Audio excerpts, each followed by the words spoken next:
J'ai été élevée par des parents qui étaient tous les deux protestants, dans une paroisse bien classique. J'ai fait un peu de scoutisme, j'ai suivi le catéchisme protestant, donc de manière tout à fait classique. Je me suis retrouvée un jour dans une communauté religieuse où on faisait un camp de jeunes et où j'avais été très interpellée par le fait que les sœurs vivaient dans une confiance totale en Dieu, c'est-à-dire qu'elles ne savaient pas de quoi leur lendemain serait fait. Dans la culture protestante et en particulier dans les églises réformées et luthériennes, le débat fait partie effectivement de la vie dans la mesure où on se remet en question assez régulièrement.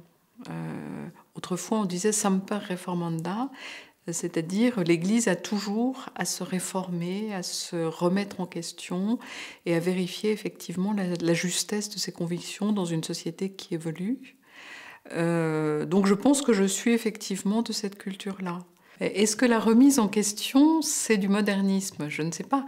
Parce qu'en fait, cette remise en question protestante, elle s'appuie quand même toujours sur les textes bibliques et sur ce qu'ils peuvent nous dire aujourd'hui. Et effectivement, le texte biblique peut être interprété un peu différemment selon les temps, selon les situations, que ce soit pour sa vie personnelle, que ce soit sur des questions de société. Notre société offre peu de lieux où des gens qui sont en position de faiblesse, de fatigue, de difficulté puissent trouver soit une oreille, soit de l'aide, soit un accueil fraternel.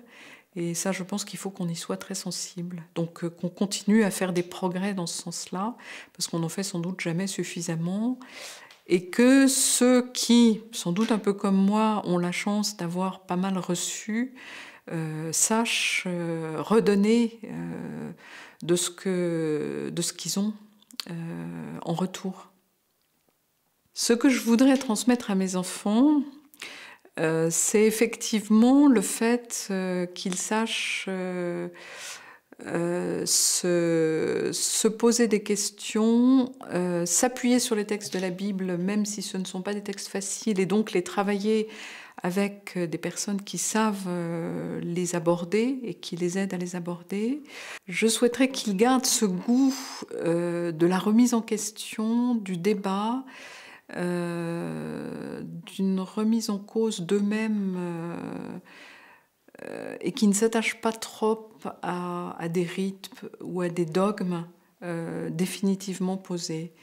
Que pour eux, ça fasse partie de leur vie, que de se reposer des questions et que de porter sur l'autre un regard curieux, intéressé et fraternel, mais qui permet, je pense aussi, d'approfondir ses propres convictions.